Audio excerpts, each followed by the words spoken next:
ayan, nalagyan na natin ng bagoong. Oh, ayan, pakiramdaman nyo na lang po pag malambot na yung talong. Oh, ayan. Malambot na po yung talong. Lagay na po yung yan, yung gulay. Ito na po yun, yung pampalasa niya. Ayan.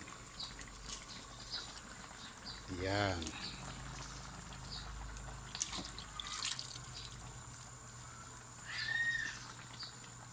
Ayan.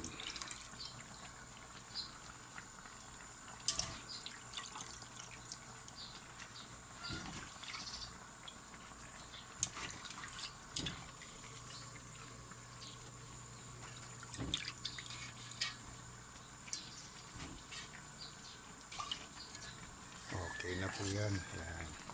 Tapos, haluin lang po ng isang beses para lang po pampalasa po dun sa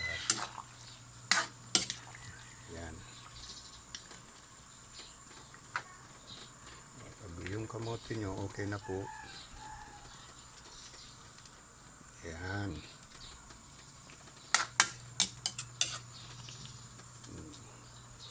Yan. Kaya hindi ko sayang yung mga leftover na corned beef o kaya pwede rin karne na leftover, hugasan na lang po para yun na lang po ang pansahog o kaya pinakamasarap po nito may bangus na inihaw. O yan na po, luto na po yan.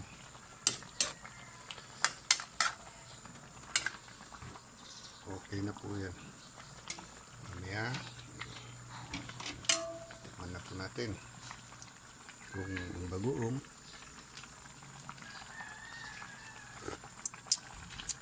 Okay.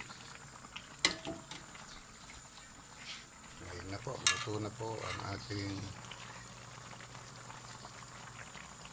buribibod kung tawagin sa amin dito, pero iba po, wala pong ampalaya ito.